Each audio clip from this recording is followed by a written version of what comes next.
ఉచిత బస్సు ప్రయాణం పెరిగిన తర్వాత ఆహ్, గొడవలు పెరిగాయి. ఆడోళ్ళు జుట్లు పీక్కొని కొట్లాడుకోవడం చూసాం.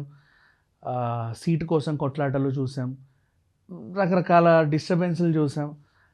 బస్సు ఎందుకిచ్చారు అది ఇది అన్నీ పక్కన పెట్టేస్తే, వీటితో పాటు దొంగలు గూడా తయారయ్యారు. ప్రయాణికులే వీళ్ళ టార్గెట్. బాగా రద్దీ ఉన్న బస్సు ఎక్కడం, చాకచక్యంగా మెడలో ఉన్న గొలుసులు తెంపేయడం. ఇప్పుడు మగవాళ్ళు ఎనకాల ఉన్నారు అంటే ఆడవాళ్ళు కొంచెం జాగ్రత్త పడతారు. చెయ్యి తగిలినా, కాలు తగిలినా సరే. మహిళలే పక్కన కూర్చున్నప్పుడు ఏంటంటే కొంచెం ఫ్రీగానే ఉంటారు. ఇలా బాపట్లలో ఈ మధ్య కాలంలో ఏం జరిగిందంటే ఇంకొల్లు బస్ స్టాండ్ ఆ ఏరియా మొత్తం మా బాపట్ల, చీరాల, మాచర్ల ఇటువైపు అంతా ఈ మధ్య బస్సులలో దొంగతనాలు ఎక్కువైపోయాయని తెలిసింది పోలీసులకి. పోలీసులు ఏం చేశారంటే నిఘా పెట్టారు. ఎవరన్నా పాత నేరస్తులు ఉన్నారా చూద్దాము అనేసి. అయితే నెల్లూరు జిల్లా కావలికి చెందిన కావటి లలిత అనే ఒక ఆవిడ ఓ పాత నేరస్తురాలు. ఈమె మీద చాలా కేసులు నమోదయ్యాయి. తెలంగాణలో 10 చోరీలు, ఆంధ్రాలో 17 చోరీలు చేసింది. ఈవిడ ఒక పాత నేరస్తురాలు. జైలు నుంచి బయటకు వచ్చి ఈ మధ్య అలా తిరుగుతుంది అని తెలుసుకున్నారు. ఆవిడ ఫోన్ని ట్రాప్ చేస్తే ఆవిడ బస్ స్టాండ్లో తిరుగుతూ ఉంది. ఎందుకు ఈవిడ బస్ స్టాండ్లో తిరుగుతూ ఉందని ఆవిడ మీద అలాగే ఫోకస్ చేస్తే గొలుసులు చోరీ చేయడం చూశారు.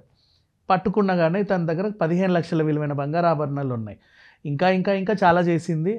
ప్రెజెంట్ అయితే జైలుకి పంపించారు. పెద్ద విషయం కాదు. అయితే ఈ విషయాన్ని తెలుసుకున్న తర్వాత మనం చేసుకునేది ఏంటంటే చైన్ స్నాచర్స్ ఉంటారని చెప్పేసి మనం గల్లీలలో తిరగడం మానేసాము. అండ్ ఇంటికి కూడా జెప్టో, జొమాటో డెలివరీ బాయ్స్ వస్తారు అన్నట్టు మనం బయటకు వస్తాం. ఊరికే వచ్చి మీరు ఒక పార్సల్ పట్టుకొని వస్తారు.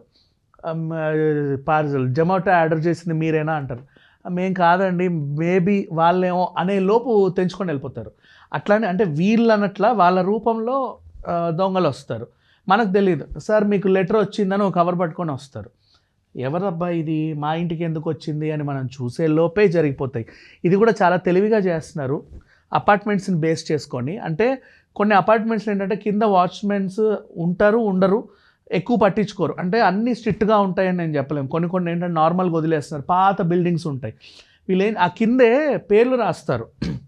101 రమాదేవి, 102 ఉమామహేశ్వరరావు అని చెప్పేసి పేర్లు ఉంటాయి.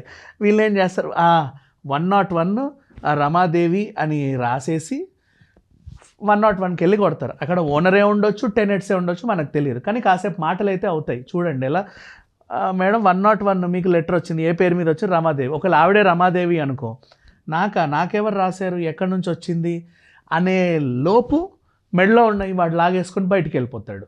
లేదా టెనెంట్ వచ్చిన, ఒకవేళ మహిళలు వస్తే, ఇన్ కేసు మగవాళ్ళు వస్తే ఏం చేస్తారో తెలియదు కానీ మహిళలు వస్తే ఇది పరిస్థితి. మీ పేర్లు రాయడమే కాకుండా మీ ఇంట్లో నుంచి అంటే అదే 101 కింద మీ బండ్లు ఉన్నాయా లేదా చూస్తారు. ఎక్కడైతే బండ్లు లేవు, బండి లేదంటే ఆ ఇంటికి సంబంధించిన మగవాళ్ళు బయటికి వెళ్ళారు అని. ఒకవేళ తాళం వేస్తుంటే ఇట్స్ ఓకే, లేదు అంటే ఇంతే పరిస్థితి. వాచ్మెన్ కూడా మాయ చేయొచ్చు. నువ్వు అక్కడ 101 అని చెప్తే ఇవ్వండి నేను పైన ఇస్తా అనడానికి లేదు. లేదండి వాళ్ళ సంతకం కావాలి మాకు అంటారు. పంపిస్తారు, ఉత్తరవే కదా వచ్చింది అని చెప్పేసి.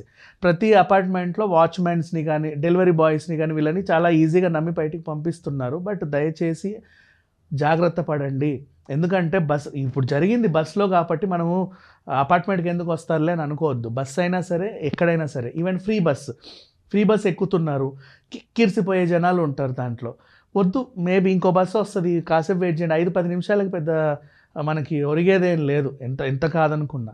కాకపోతే ఆ కిక్కిరిసిన బస్సులో మన నగలో నట్రో పోయిందంటే గుబేల్ మండమే, ఇంకేం చేయలేం అంతమించి. మంగళసూత్రాలు ప్రతి ఒక్కరికి ఉంటాయి ఇవాళ రేపు, వాటిని టార్గెట్ చేస్తారు. ఎందుకంటే ఇక్కడి వరకు గోల్డ్ ఉన్న మధ్యలో తాడు కడతారు, దాన్ని తెంపేస్తున్నారు.